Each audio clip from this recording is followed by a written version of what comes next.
Welcome to Time News Studios.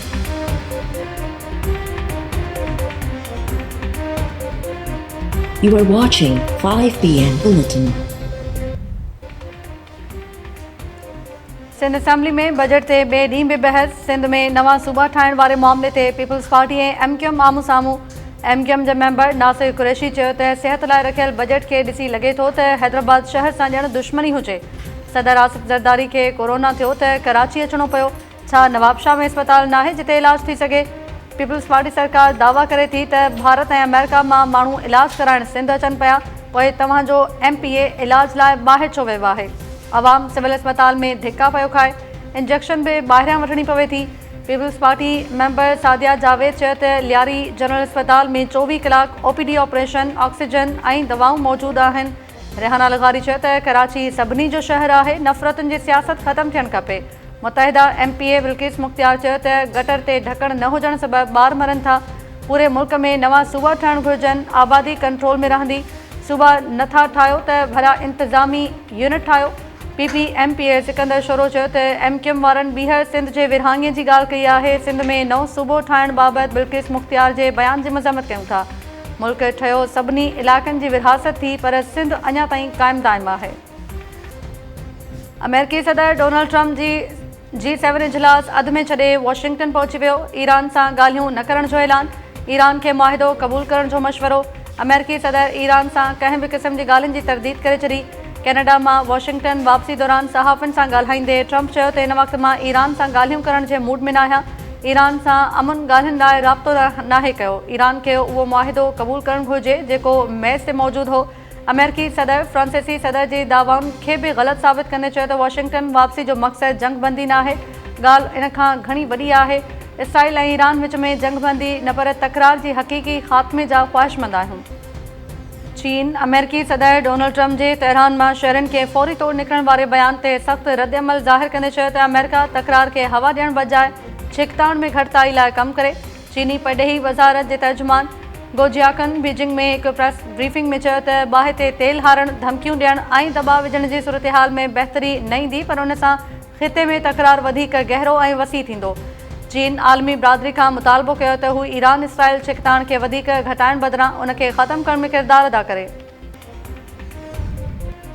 Israel तरफ़ां Iran ते ताज़े हमले बाद राजधानी वारो शहर तेहरान धमाकनि सां गूंजी उथियो। इसराइली हमलनि में 3 शहरी मारिजी विया, 4 ॼणा ज़ख़्मी।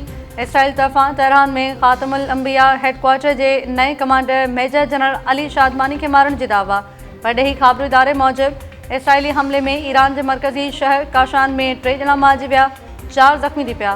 तेहरान में धमाकनि ऐं फ़िज़ाई हमलनि बाद आसमान दूंहें सां ढकिजी वियो। ईरान जे जोहरी ठिकाणनि वारे मर्कज़ नतन्स में बि फ़िज़ाई दिफ़ाई निज़ाम खे फ़ाल कयो वियो। परॾेही ख़ाबरू इदारे मूजिबि इसराइल ईरानी फ़ौज जे नए मुक़ररु थियल सरबराह मेजर जनरल अली शादमानी खे शहीद करण जी दावा करे छॾी। अली शादमानी ईरानी ख़ातमुल अंबिया हेडक्वार्टर जो कमांडर हो। ईरान जे सुप्रीम लीडर आयतुल्ला ख़ामनाई बनी अॻु जनरल ग़ुलाम अली राशिद जी शहादत बाद अली शादमानी खे कमांडर मुक़ररु कयो हो। G7 मुल्कनि इसराइल जी हिमायत करे छॾी। विच ओभर में छिकताण घटाइण ते ज़ोर, ईरान ख़िते में अदम इस्तेहकाम जो कारण करार। G7 मुल्कनि ईरान ऐं ग़ज़ा में जंगबंदी ते ज़ोर भरियो। G7 मुल्कनि जो चवणु आहे त ईरान एटमी हथियार हासिल नथो करे सघे। इसराइल खे पंहिंजे दिफ़ा जो हक़ हासिल आहे। इसराइल जी सलामती लाइ हिमायत जो अहद कयूं था। सुप्रीम कोर्ट जी आइनी बेंच 39 असेंबली मेंबर्स ताईं PTI खे सीटूं ॾियण वारे फ़ैसिले ते अमल दरामद कराइण जी सदा रद्द करे छॾी। ॿुधणी दौरान जस्टिस अमीनुद्दीन ख़ान चयो त हिते त PTI ते कब्ज़ो सुन्नी इतिहाद काउंसिल जो आहे। जस्टिस मोहम्मद अली रिमार्क्स ॾिना त छा इलेक्शन कमीशन 39 मेंबर्स खे PTI जो डिक्लेयर करे छॾियो आहे। सुन्नी इतिहाद काउंसिल जे वकील फैसल सिद्दीकी मौक़िफ़ इख्तियार कयो त असांखे 39 मेंबर्स जे हद ताईं तनासुब तइ करे सीटूं न ॾिनियूं वयूं। GDA लाइ इलेक्शन कमीशन चयो त मजमूई सीटुनि ते फार्मूला तइ करे सीटूं ॾींदासीं। जस्टिस हसन अज़हर रिज़वी चयो त छा ॿियनि खे ॾिनियूं वयूं आहिनि, जंहिं ते DG इलेक्शन लॉ जवाबु ॾिनो त अञा कंहिंखे बि नाहिनि ॾिनियूं। जस्टिस जमाल मंदुखेल चयो त 80 सीटुनि जे तनासुब सां त 22 या 23 मख़सूस सीटूं ठहनि थियूं। जस्टिस मोहम्मद अली मज़हर रिमार्क्स ॾिना त जॾहिं 39 मेंबर्स खे PTI जो डिक्लेयर कयो वियो त उन जे तनासुब सां मख़सूस सीटूं छो न ॾिनियूं वयूं। इलेक्शन कमीशन जे वकील मौक़िफ़ इख्तियार कयो त पार्लियामेंट कानून ठाहियो, जंहिंमें चयो वियो त नामज़दगी कागज़नि में सियासी वाबस्तगी ज़ाहिर कई वञे त तब्दीली न थी सघंदी। कानून माज़ी खां लागू थियल हो। असां इन मामले ते हिकु नज़रसानी बि दाख़िल करे छॾी आहे जेका अञा इल्तवा हेठि आहे। फैसल सिद्दीकी चयो त जेकॾहिं अदालती फ़ैसिले ते अमल दरामद नथो थिए त मूंखे सुप्रीम कोर्ट जे मुस्तक़बिल जो फ़िक्र आहे। सुन्नी इतिहाद काउंसिल जे वकील फैसल सिद्दीकी जा दलील मुकमल मख़सूस सीटुनि बाबति केस जी ॿुधणी सुभाणे 11 वॻे ताईं मुलतवी। पीटीआई जो वकील सलमान राजा सुभाणे दलील ॾींदो। फील्ड मार्शल आसिम मुनीर चयो आहे त भारत सां दहशतगर्दी ते ॻाल्हियूं थींदियूं। दुनिया जल्द वॾियूं तब्दीलियूं ॾिसंदी। मुल्की मईशत में ओवरसीज़ पाकिस्ताननि जो मुख्य किरदारु आहे।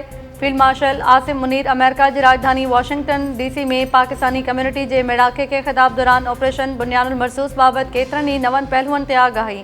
पाकिस्तान में दहशतगर्दी, इक़्तिसादी सूरतहाल, अमेरिका सां लाॻापनि जी नौइयत ऐं ईरान इसराइल जंग समेत केतिरनि ई अहम मामलनि ते बि ॻाल्हियूं।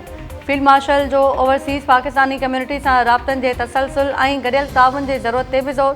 अमेरिका जे मुख़्तलिफ़ रियासतुनि मां आयल 400 जे लॻभॻि इंतिहाई अहम कम्युनिटी लीडर्स खे ख़िताब में फील्ड मार्शल चयो त पहलगाम वाक़े बाद भारत पाकिस्तान ते इल्ज़ाम तराशी कई ऐं मुतालबो कयो त पाकिस्तान हिन वाक़े खे दहशतगर्दी करार ॾिए। जंहिं ते खेसि वाज़े ॿुधायो वियो त भारतीय तसल्लुत ख़िलाफ़ वालरल कश्मीर में आज़ादी जूं तहरीकूं हली रहियूं आहिनि। अहिड़ा वाक़िया दहशतगर्दी करार नथा ॾेई सघजनि पर भारत पाकिस्तान कूड़ो बयानियो ठाहे वाविला कई। भारत लाइन ऑफ कंट्रोल जी भञकड़ी करे फायरिंग कई। पाकिस्तान जे मुख़्तलिफ़ इलाक़नि ते ड्रोन्स फायर कया विया। पाकिस्तान जवाब में ऑपरेशन बुनियानुल मरसूस शुरू कयो। ऑपरेशन बुनियानुल मरसूस में कंहिं बि मुल्क खां मदद न वरिती वई। फील्ड मार्शल आसिम मुनीर तरफ़ां चीन खां मदद वठण वारो तासुर ग़लति करार। केपी जे वॾे वज़ीर अली अमीन गंडफ कालाबाग डैम खे मुल्की मफ़ादनि जो मनसूबो करार ॾेई छॾियो। पेशावर में मीडिया जे नुमाइंदनि सां ॻाल्हाईंदे अली अमीन गंडफ चयो त कालाबाग डैम मुल्की मफ़ाद में आहे। हिन मनसूबे ते सिंध ऐं बलूचिस्तान जा ख़दशा ख़तमु करणु घुरिजनि। सिंध ऐं बलूचिस्तान जा ख़दशा ख़तमु थी विया त इतफ़ाक़ राय बि थी वेंदो। जेकॾहिं इतफ़ाक़ राय थी वञे त पोइ असेंबली मां कालाबाग डैम जे हक़ में ठहराउ मंज़ूर करणु को ॾुखियो कमु न आहे।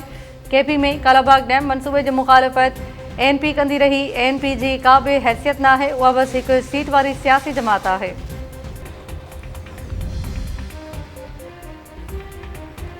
ट्रांसपेरेंसी इंटरनेशनल पाकिस्तान NICVD में अरबे रुपयनि जी मुबैना करप्शन जो नोटिस वठी छॾियो। ज़िम्मेवारनि ख़िलाफ़ कार्रवाई जो मुतालबो। Legal adviser advocate Daniyal Muzaffar वॾे वज़ीर के इदारे जे सरबराह डॉक्टर ताहिर सग़ीर ख़िलाफ़ कार्रवाई लाइ ख़त लिखी छॾियो। ख़त में चयो वियो त ज़ाब्तनि जे उबतड़ भर्तियुनि में ऐं मनपसंद माण्हुनि खे नवाज़नि वारे अमल क़ानूनी क़ौमी ख़ज़ाने खे 40 अरब खां वधीक नुक़सानु पहुचायो। ख़त में उन्हनि 10 मुलाज़िमनि जा नाला बि ॾिना विया जिन जे क़ानून जे ख़िलाफ़ मुक़ररिन 170 मिलियन रुपया नुक़सानु पहुचायो। इस्लामाबाद हाई कोर्ट रूल्स में तब्दीली ते जस्टिस बाबर सत्तार खे ख़दशो। वक़्ती चीफ जस्टिस खे ख़त लिखी छॾियो। जस्टिस बाबर सत्तार रूल्स में तरमीम खे आइनी ऐं क़ानूनी तरीक़ेकार ख़िलाफ़ करार ॾींदे ख़त में लिखियो त बग़ैर फुल कोर्ट मीटिंग जे रूल्स में कयल का बि तब्दीली आइन ऐं क़ानून जे नफ़ी आहे। लाहौर हाई कोर्ट रूल्स ऐं आइन जे आर्टिकल 208 जे तहत तय थियल तरीक़ेकार खे नज़रअंदाज़ कंदे रूल्स में तरमीम कई। ख़त में जस्टिस बाबर सत्तार ज़ोर ॾिनो त उन ग़लती जे तकड़ी दुरुस्तगी ज़रूरी आहे त जीअं इदारे जो आइनी वक़ार ऐं दाख़िली शफ़ाफ़ियत मुतासिर न थिए। ऐं थर जलथल बरसाति माहौल खे महकाए छॾियो। मिठी नंगर पाकर इस्लामकोट छाछरो ऐं ॿियनि इलाइक़नि में किथे तेज़ त किथे हल्को वसकारो। बरसाति सबबि कारूंझर जबल धोप जी उजरो थी वियो। मैके जो तड़ ऐं भरपासे जे इलाइक़नि में बि बरसाति गर्मी जो ज़ोर टुटी वियो। उमरकोट जे इलाइक़े कुंडरी ऐं भरपासे में मींहुं वसी पियो। गर्मी जा सतायल माण्हू घरनि खां ॿाहिरि निकिरी आया।